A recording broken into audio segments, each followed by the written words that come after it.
కనబడుతుంది. ఇక మీదట ఎవరో లెక్కలేని శిష్యవర్గములు, లెక్కలేని చక్రవర్గములు వీరి ఆశ్రయింప వస్తున్నారన్నమాట. కరుణామయులై వీరు ఎల్లరిని ఉద్ధరింపచుండదు. ఏమిటి? సుందర శాస్త్రి హైదరాబాద్లో ఉంటాడు. మా ప్రాంతమును ప్రసిద్ధులైన వాడు. అప్పుడు హైదరాబాద్ ప్రాంతంలో బాగా ప్రఖ్యాతి కలిగాడు. వీరు తొలుత ఆత్మ సాక్షాత్కారం కొరకు నారాయణ గారి ఆశ్రయించారు. నా ఉద్ధరణ ఎట్లా కావాలి, ఎంత పెద్దగా కానీ ఎవరన్నా కానీ ఉద్ధరణ కావాలి కదా. వచ్చారన్నమాట. గురుదేవుణ్ణి దైవబుద్ధితో సేవిస్తూ ఉన్నారన్నమాట. పరిచర్యలు చేస్తున్నారన్నమాట. ఎంత పరిచయాలు చేస్తే చాలా సంతోషం అనిపిస్తుంది. ఉన్న దాంట్లో ఏ సేవ చేతనైతే అది చేస్తే పాపం వీళ్ళు ఇట్లా చేస్తున్నారు కదా అని అనుకోకుండా అనుకుంటారన్నమాట. అట్లాగే వారి గురుగారు దేవు గారి సేవను చేస్తున్నారన్నమాట. పరిచర్యలు చేస్తున్నారు. అఖండంగా భగవద్ విషయమును నారాయణ గారు బోధిస్తున్నారు. చక్కగా మాట్లాడిన కొద్దీ, ప్రేమ సేవ చేసిన కొద్దీ బాగా మాటలు, వాళ్ళు మంచి మంచి మాటలు చెప్పబుద్ధి అయితే అన్నమాట. కాబట్టి అట్లాగా ఏమంటున్నాడు?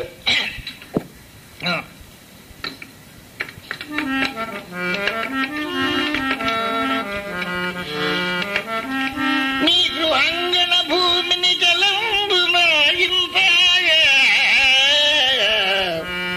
నీ గృహంబున్నలు నితలంబు మ్రోగు మురవంగా మోదించి నిత్యంబు మ్రొక్కడేని నీ మంగళ స్థవనికర వర్ణంబుల పలుమారు నాలుక బలపడేని నీ అధీనములుగా నిఖిల కృత్యంబులు ప్రియభావమున సమర్పింపడేని నీ పదంబుజముల సంబరని చెప్తున్నాడు. నీ పదంబుజముల నిర్మల హృదయుడై చింతించి మక్కువ చిక్కడేని నిన్ను చెవులార వినడేని నీకు సేవ చేయలేరదేని బ్రహ్మం చేయ రాడేని బ్రహ్మంబు జందగలడే యోగి అయినను తపో యోగి అయినా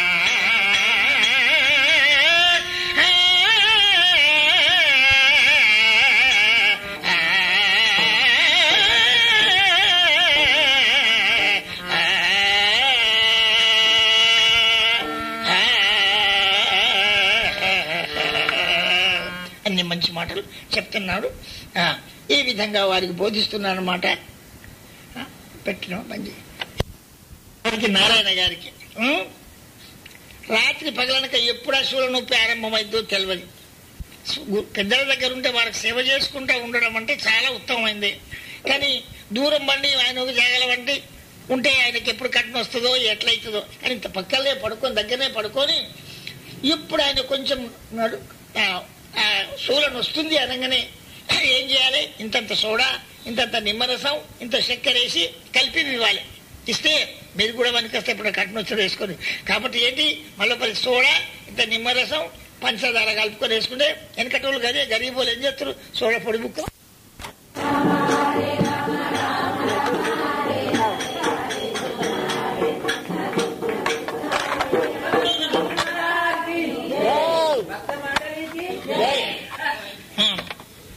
నొప్పి ఆరంగంగానే ఆయాసం అవుతుంది, శూలం వస్తుందంటే ఇది కలిపి ఇచ్చేవాడు అన్నమాట. దగ్గర పడుకుని రాత్రి పగలనక. కనుక ఆ మాత్రం కలుపుకునే శక్తి కూడా ఉండదు అన్నమాట. గంట భక్తుడైనా చెప్పలేదు. ఎందుకంటే మళ్ళా ధర్మము కర్మానుభవము తప్పించ ఎవరి వశమ ధర్మరాజు వీరకుని తమ్మ తమ్ముల చేదులు వలేని ఎవరి గతి ఎటులనున్నదో ఈశ్వరునకెరుక. కాబట్టి చేసిన కర్మ అనుభవింపక తీరదు, శతకోటి కల్పాలైనప్పటికీ. అలాగా వారు నొప్పి వచ్చినప్పుడల్లా ఇట్లా ఇస్తారన్నమాట. వారు మూలుగంగానే ఇట్లా తయారు ఇవన్నీ కల్పిస్తారన్నమాట. వెంటనే తగ్గుతుందన్నమాట. దివారాత్రములు సత్పురుని యొక్క మహాత్ముడు కదా, ఆయన సేవలో అనేక విధాలు అన్ని విధాల సేవ చేస్తూ ఉన్నారన్నమాట. రామకృష్ణ పరమహంస దగ్గర వివేకానందుడు ఎట్లా చేశాడో వీరి దగ్గర కూడా ఈ సుందర శాస్త్రి గారు చేస్తున్నారన్నమాట.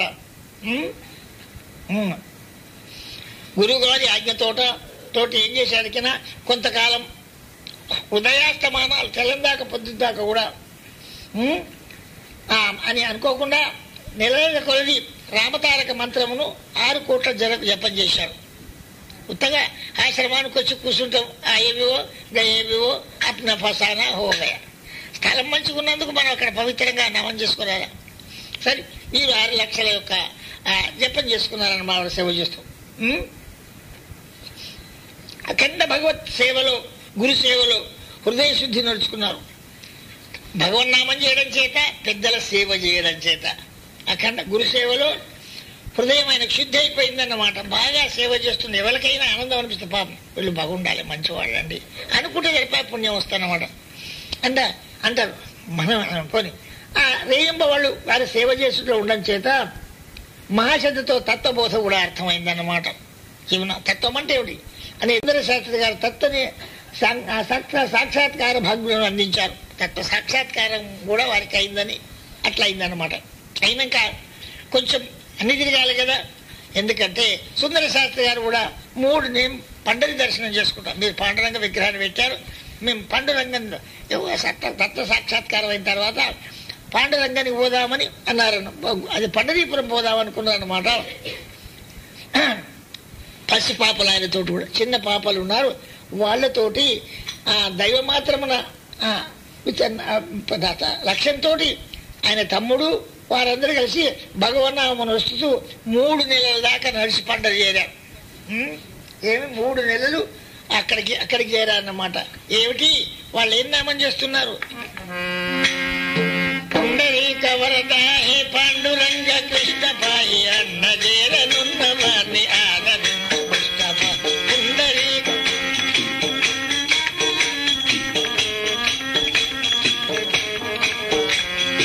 అచ్యుత అనంత గోవిందామ రామ పాయి సచ్చితానంద ముకుందామ కృష్ణ పాయి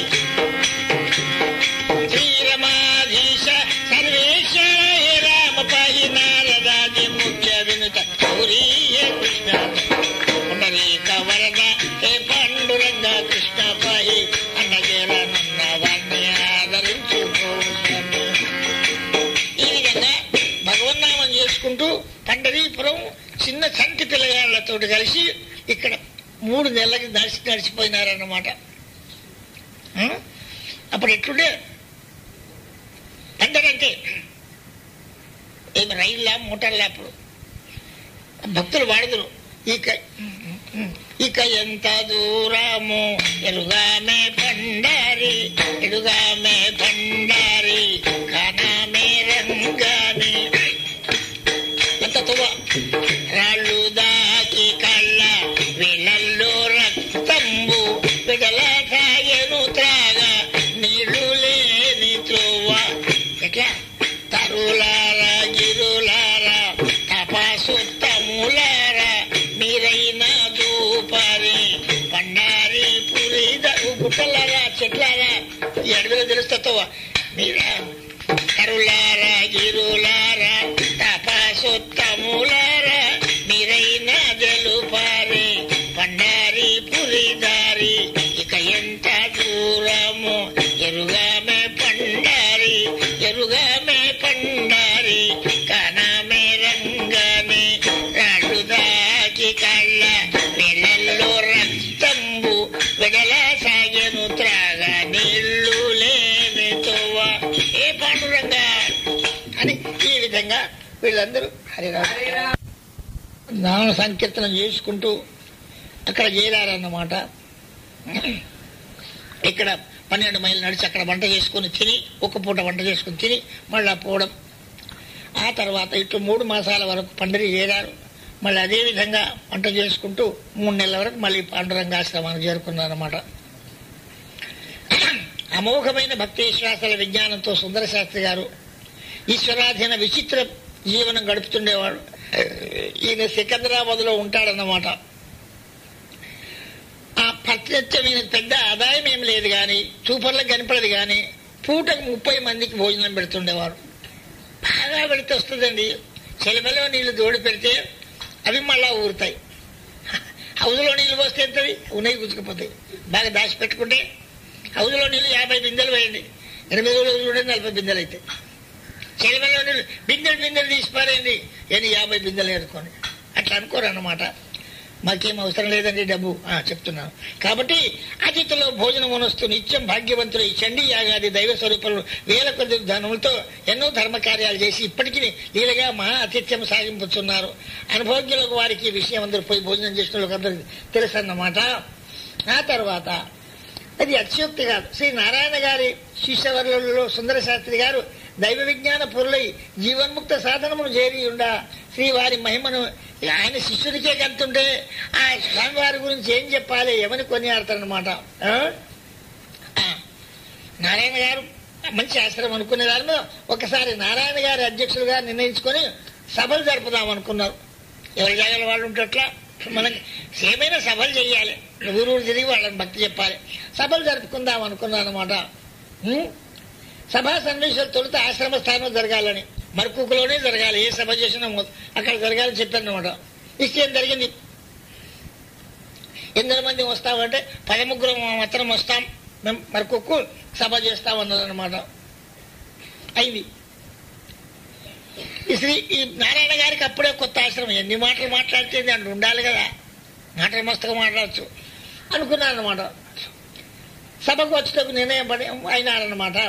ఇక శ్రీవారికి ఇప్పుడే ఆశ్రమం చేయన కొత్త జనములు కదా, సభ్యులు 13 ఇంకను ప్రేక్షకులు రావచ్చునని శ్రీ నారాయణ గారు 10 మందికి తగిన వస్తువుని సామాగ్రిని కల్పన చేసుకుని సభా సన్నివేశంలోకి వచ్చాను. 13 వాళ్ళంటే వినటోళ్ళు కూడా కొంతమంది వస్తారు అనుకొని 50 మంది కష్టంగా తయారు చేసుకొని వచ్చాడనమాట. కొంచెం పొద్దు పొడిచింది. ఏం దొరికిన 13 ఏది 1500 మంది వచ్చారు. ఒక్క 1500 మంది. నారాయణ హరి ఎక్కడున్నా ఒక 57 మంది వచ్చారు. తలవని తలంపుగా ఒక్కమ్మడి ఇంతమంది తీరి ఇక ఈ ఘట్టంలో ఇట్లా తాళుకోవాలనుకోలేకపోతే సామాన్య సంచులు అయితే ఉరిపెట్టుకొని సాగవలసింది. 15 మందికి 1500 మందికి ఎక్కడ పెడతారండి, ప్రాణం విడవలసిందే. కానీ మహాపురుషులు కదా, మహాపురుల యజమాన్యత్వం ఏ సమావేశాలు జరిగినా విచిత్రంగా నిర్వహింపబడతానమాట. అంతనే ఒక ఆయన వచ్చాడనమాట. అయ్యా, నేను హైదరాబాద్కి వెళ్ళి వీళ్ళందరూ తగినంత బంగారు తీగల బియ్యం అట, మీరు ఇదివరకు వెళ్ళి బంగారు తీగల బియ్యం ఉండే 70 ఏళ్ళ కింద బంగారు తీగల బియ్యం అని తీసుకునే వచ్చాడనమాట. వండేటోళ్ళు వండారు, అందరు తిన్నారనమాట. ఇప్పటికీ చెప్పుకుంటారు అబ్బాయి బంగారు తీగల బియ్యము. తినే వాళ్ళందరూ కూడా వారి దృష్టి బియ్యం మీదనే, బంగారు తీగ అయిపోయిందన్నమాట. ఇక ఆ తర్వాత ఏమిటి అంటే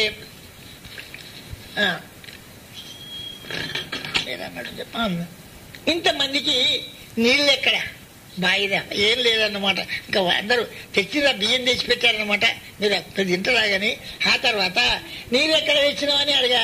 అందరూ ఆశపడి నీళ్ళు ఎట్లా మరి ఇంతమందికి, ఒక బావి అయినా తవ్వలేదు అప్పటికి. పోయిన కొత్త రోజులు వాళ్ళు, పక్కన ఎక్కడ చెరువు లేదు, వీరికి కొత్తగా వచ్చిన దినములు, ఇట్టి విషమ పరిస్థితిని కావున చంద్రభాగంలో స్వామివారు ఏం చేశారు, చంద్రభాగ చెప్పింది రాగానే ఒక 3 గుంటలు తవ్వారన్నమాట.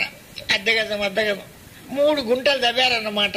మరి ఏం చేద్దాం, ఈ 15,000 మందికి ఎట్లా చేయాలి కాబట్టి 3 చెలిమలు తవ్వినట తమిరి. ఆ చెలిమలో ఒక చెలిమే ఇంత జనమునకు స్నానానికి, ఒక చెలిమల నీళ్లు స్నానానికి తీసుకోవాలి, ఒక చెలిమే మంచినీళ్ళు తాగేటందుకు ఉండాలి, ఒక చెలిమే వంట చేసేందుకు ఉండాలి. కావున సత్పురుష సంకల్ప బలం చేత అట్లనే చెలిమేలు అర్ధగతం చేసిన చెలుడు తీసినా కొద్ది వస్తున్నాయి అన్నమాట. ఇక ఇందరి వంట ఎవరు చేయాలి మరి, అంత వంట ఎవరు అన ఒక బ్రాహ్మణుడు అప్పుడే తన భార్య ప్రసీతికి ఉన్నదని పోవుటకు త్వరపడి వాళ్ళ మందిలో వచ్చాడనమాట. నా భార్య ప్రసిద్ధి ఉన్నదండి, నేను పోతాను, వంటలు వస్తాయి, నాకు వంటల వాడే అన్నమాట, వస్తాడన్నమాట, పోతున్నాడు. ఇంతలో నారాయణ గారు ఈ విషయం విని ఈయనకు బాగా వంటలు వస్తాయండి ఎవరో చెప్పారు. నాయన నువ్వెందుకు పోతావు, ఇంత తొందర పడతావు అన్నమాట. ఏం చేస్తావు, ప్రసూతి విషయం అందువా, అట్లయిన ఇచ్చట కూడా స్వామి నచ్చట లేదా, నువ్వు ఇక్కడ చేస్తుంటే నీకు ఇక్కడ పనిచేయి, భగవంతుని నమ్ముకుంటే నీ భార్య అక్కడ ప్రసూతి కాదా ఇంటికి పోతానంటావు, రక్షించేవాడు భగవంతుడే కదా, ఏడున్నా రక్షించేవాడు ప్రభువే కదా అని అంతా నా బ్రాహ్మడు సరే అయ్యే వంటలు చేస్తాను పోను అన్నాడు అన్నమాట. ఈ 3 దినములు స్త్రీ పురుషులు కనుక అందరూ కూడా ఎవరికి దోస్తే వాళ్ళు పనిచేస్తున్నారు, విస్తాళ్ళు అవి ఇవి ఎంత తానే కార్యంలో పాల్గొని నిర్వహింపుతుండేది. అందరూ కూడా జిమ్మెదారి ఇక్కడ చేసినట్టు. 3 దినములు పూర్తి అయిన పిదప ఆ బ్రాహ్మణుడి భార్య ప్రసవించినదని, ఆరోగ్యంగా ఉన్నదని, సుఖంగా మగ శిశువు పుట్టినాడని వార్త వచ్చిందన్నమాట. నీ భార్య మంచిగున్నది, సుఖంగా ఉన్నది, జన్మించాడు, మగపిల్లని చెప్పిందన్నమాట. వార్త వచ్చిన స్త్రీ వారన్నారు, సుఖంగా జరిగినందుకు సంతోషించాడు. అయ్యా నా కొడుకు పేరు నీ పేరే పెట్టుకుంటా అన్నాడు అన్నమాట. స్వామి నీ పేరే నా కొడుకు పేరు పెట్టుకుంటా అని పెట్టుకున్నాడు అన్నమాట. మరొక విషయం ఏంటంటే ఇట్లా నూరులోనేది ఎట్లా కథం అవుతుంది. మరొక విషయం అనగా సభాసదులు కూర్చుంటకు పందిళ్ళు వేశారు. అప్పుడే టెంట్లా డేరాలు అప్పుడు తెచ్చింది. టెంట్లు అన్ని చెట్టు కొట్టుడు ఇంత ఆకో ఈకో వేసుడు అన్నమాట. ఆ 3వ దినం సభ జరిగిన తర్వాత పందిళ్ళు విప్పేసినారన్నమాట. 10 పాములు తప్పకూలి దానిలో నుంచి 50 పాములు. అదంతా పందిళ్ళ ఇప్పినా కొద్దీ 50 పాములే కింద పడ్డాయి అనమాట. తప్ప అన్ని కింద పడుతున్నాయన్నమాట. ఒక పామైనా ఎవరు ముట్టుకోదు, కరవదు. అవి సభలో పాల్గొని వచ్చినట్లే మేము వినద్దా అన్నట్టే వచ్చి తిరిగి తమ బిల్లు ఇది ఇటువా అది అటువా 50 పాములు ఎక్కడ పొక్కలకు పోయినాయి అన్నమాట. ఎందుకంటే హింసకి ఇక్కడ తావులేదు, వాటిని చంపేది లేదు, ఇక్కడ నియమం గట్టుంది కాబట్టి లేదు. అందరికీ ఆశ్చర్యమే. సర్పములం కూడా నీత గావించినాడా స్వామి, సర్పాలను కూడా కరవకుండా చేసినాడా అనుకుంటున్నాను. ప్రభావం అందరికీ అనుభవం అయ్యాను.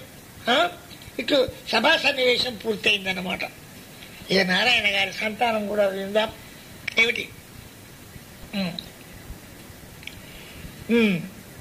భగవంతుడు కళాకారుడు అయ్యేపటికే జగతి కళ్యాణం గుర్చడానికి ఎటువంటి వాళ్ళు వస్తారు కాబట్టి స్వామి స్వరూపులై ఉన్నారన్నమాట.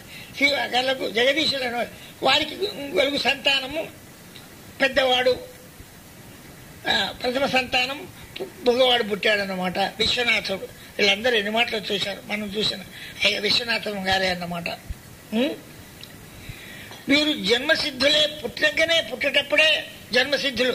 3 ఏళ్లకే భూత భవిష్యత్ వర్తమానాలు యాదున్నాయన్నమాట ఈయనకు. భగవద్ విషయం అంతా కొంచెం మంచిగా వస్తుందన్నమాట. మనం ఎన్నిసార్లు చూసాము. గంభీర్యంగా ఉండేదన్నమాట. ఆ తర్వాత 3 సంవత్సరాల యొక్క ముందు వెనక జరిగేటువంటి వార్తలు ఆయనకు తెలిసి అట్లా అయిపోయింది. 3 ఏళ్ల పిల్లగానికి ఎంత శక్తి వచ్చిందన్నమాట. వచ్చు మన ఆశ్రమానికి కూడా వచ్చాడు, ఇక్కడ కూర్చున్నాడు. మనందరూ అదృష్టం మంచిది. మంచి భగత్జీ కూడా వచ్చాయి కదా, ఇంకెందరో వచ్చారు. శంకరాచార్యులు, ఇంకో శంకరాచార్యులు, పీఠం సరి 8 ఏళ్ల ప్రాయమైన వారు వీరు 8 ఏళ్ళు అయినారన్నమాట.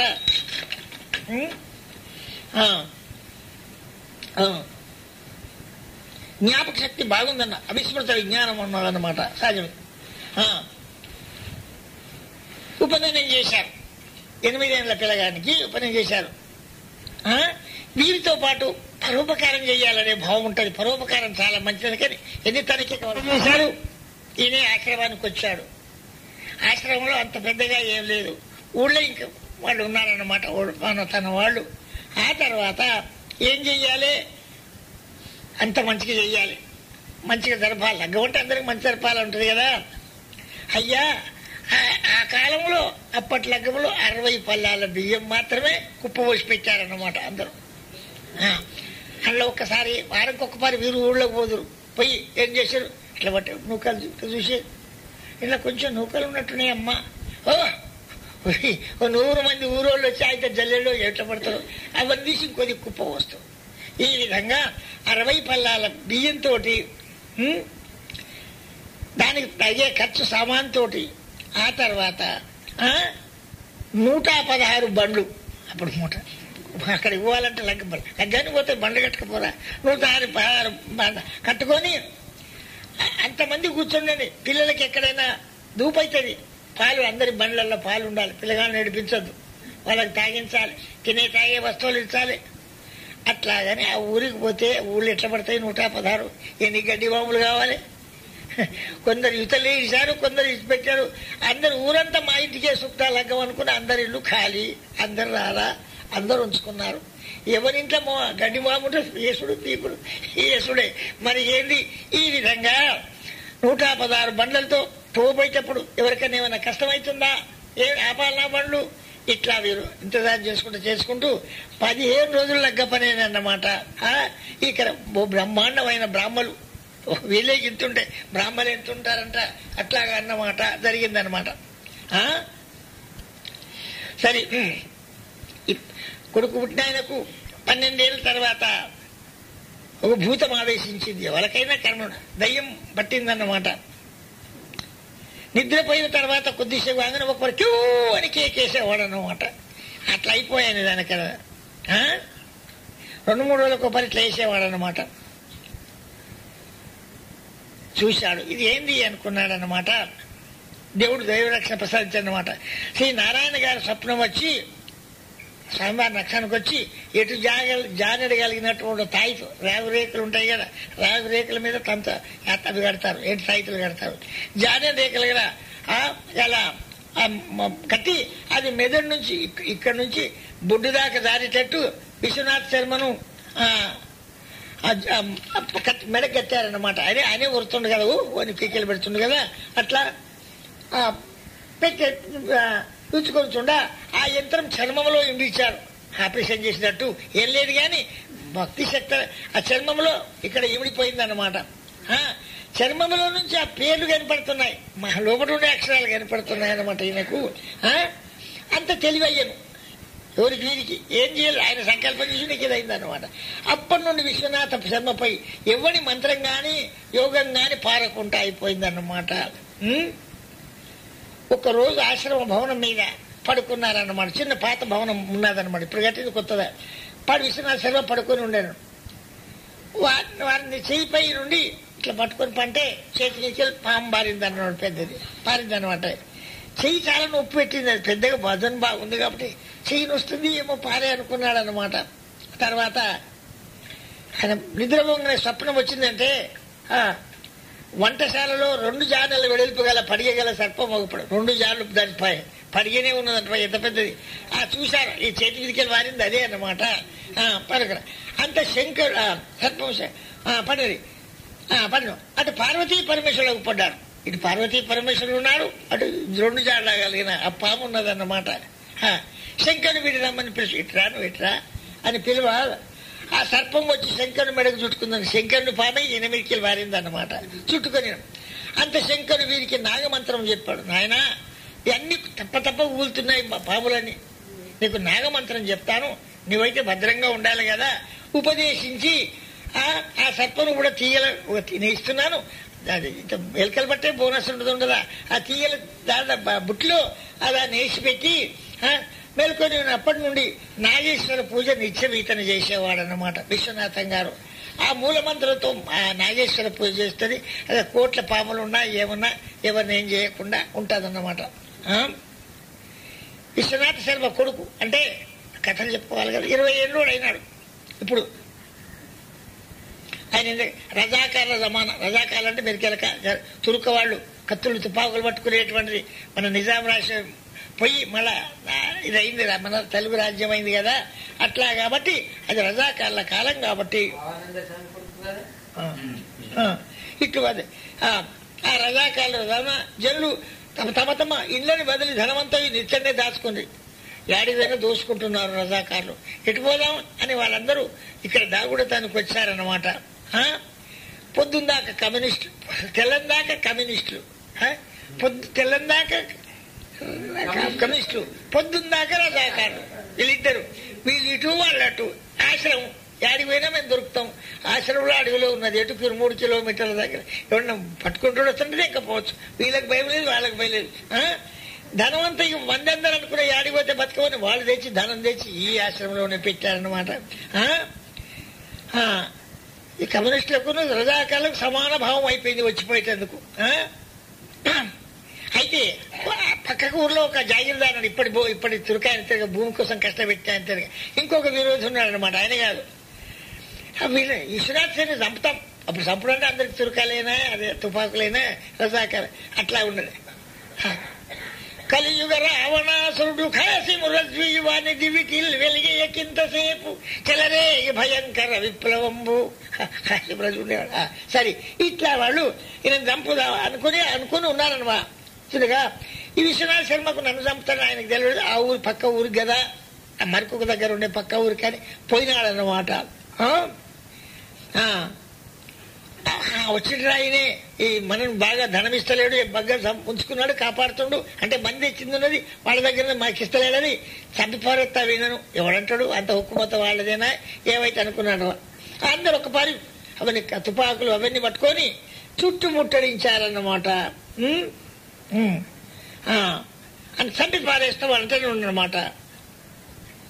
స్వామి భగవంతా నిన్ను మరవని చంపేస్తారేమో, నిన్ను యాడ్ చేసుకుంటూ వస్తే మంచి కదా, నాకెప్పుడు మరణం అని చెప్పదు కదా, ఇవాళ లేకపోతే రేపైనా చచ్చిపోతాను, నీ ఇచ్చ ఉండినట్టు నడిపించు, చంపిస్తే ఇక్కడే చంపించు, ఏం చేస్తారు చెప్పండి, మరి నేనేం చేస్తా అంత వారు సంపదను బెదిరించారన్నమాట. అంత అంటున్నారన్నమాట. ఈయన ఏమంటున్నాడంటే ఏం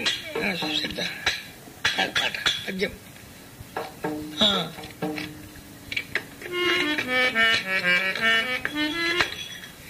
శరణాగతుల నేలు దొరవంచు బిరుదంబు ఎట్టులైనను చేపట్టుకొనుమో,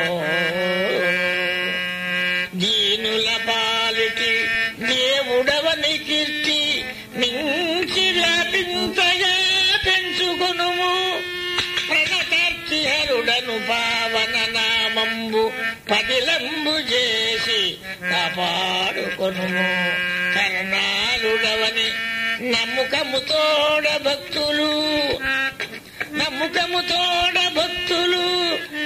పలికిన పలుకులు నిలుపుకొనుమో,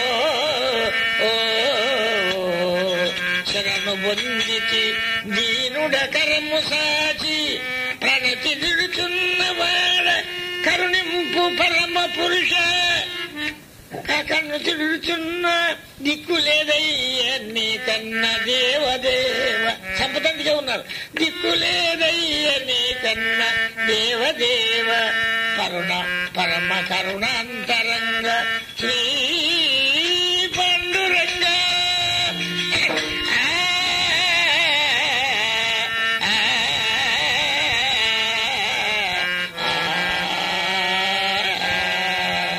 స్వామి ఏం చేసినా నీదయ అనుకున్నాడన్నమాట.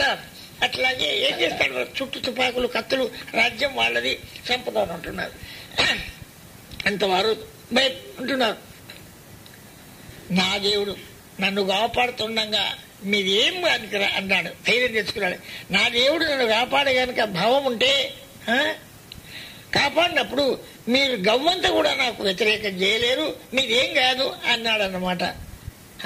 అని అరే బాబుకి ఇంత ధైర్యంగా అంటున్నాడు, చెప్పలేక అందరూ ఎక్కడెక్కడ, ఎందుకంటే భగవంతుని స్మరణ చేశాడు కాబట్టి తుపాకులు గిపాలు అందుకొని ఎక్కడో అక్కడ వాళ్ళు తోలపోయింది. దీనిచే సహజమైన ప్రభు విశ్వాసం, మంచి ధైర్యం వీరిలో గోచరించాది. విశ్వనాథం దగ్గర అంత పెద్ద సంపదానంటే నా దేవుడు నాకుండగా మీరేం చేస్తారయ్యా, మీరు కూడా నేర్చుకొని పాఠం, ఎంత కష్టమని ఇట్లా రాలన్నమాట. ఇక ఆశ్రమం అప్పుడు ఎట్లుంది, ఒకనాడు వీరు గట్టు బండలు ఎత్తుగా ఉన్నాయి కదా అన్నాయి. ఒకనాడు వీరు గట్టి మీదికి ఇంకా ఎవరితోటో మాట్లాడుకుంటూ పోతున్నారు ఆశ్రమం ఎత్తు మీదికి, అదే గట్టు తిరిగా. ఒక్క స్త్రీ, శూద్ర స్త్రీ, ఒక ఆడి మనిషి శూద్రామే చీరను పైకి లేబట్టుకొని వచ్చుతున్నట్టుగా కనపడ్డది విశ్వనాథ శర్మ. అరే ఆడిదికి ఇట్లా వస్తుంది, ఎక్కడన్నా ఎట్లా వస్తుంది అనుకున్నాడు అనమాట. నిర్భయముగా వచ్చి ముందరనే అట్లా కూర్చుని మలానికి కూర్చుని జంబడకపోవడానికి కూర్చుని చీరలో పట్టుకుని, అరే ఇది ఏమిట్రా అనుకున్నా. ఇది విపరీతలతో ఇది దయ్యం, మనిషి కాదు ఇది, ఇవన్నీ గసుంటి ఆశ్రమంలో ఇవన్నీ దయ్యాలు, ఇదేదో తిరుగుతున్నాయి అనుకొని కాబట్టి ఆడి మనిషి అయితే ఇట్లా చేయదని ఒక్క కట్ట తీసుకొని కొట్టబోయే వరకు ఆ రూపం మాయమైపోయిందన్నమాట. ఆమె ఎక్కడ మాయమైందో దాని మీద ఒక్క కట్టెతులు కొడుతున్న భూమి మీద కొడితే కొట్టకు కొట్టకు ఇటు విశ్వనాథ శర్మ త్యాగ సాహస పరోపకార సద్గుణంతో ఈశ్వర విజ్ఞానము కలిగి ఉండను. ఇంత ధైర్యం మనిషి అన్నమాట. ఇటువంటి దయ్యాలు, భూతాలు, పాములు, తేళ్లు, జిట్టపుల్లు, ఇక వీరికి చాలాసేపు అవుతుంది. ఇంకా వీరికి మొత్తం మీద సంతానం ఎంతటికైనా ఏనమండుగురు. పెద్దవాడు విశ్వనాథం, అందరికన్నా కడగొట్టుది లక్ష్మి. ఇట్లా కర్మ వాళ్ళ సంగతి ఎంతకని చెప్తున్నాం. కాబట్టి వాళ్ళు కర్మానుసారంగా పుట్టారు. మరి నడిపికి 6 చచ్చిపోయినారు. కథ ఎందుకు ఇక మనకేది, కథ నడుపుకుందాం మనం. అట్లా ఉన్నారన్నమాట. ఆ బిడ్డ పుట్టినప్పటి నుంచి దేవి సప్తశతి పూజలు మొదలు పెట్టారు. అడవులకు సప్తశతి పూజలు అవి ఇవి బాగా ఉంటాయన్నమాట. అట్లాగా పూజలు అవి ఇవి జరుపుతున్నారన్నమాట.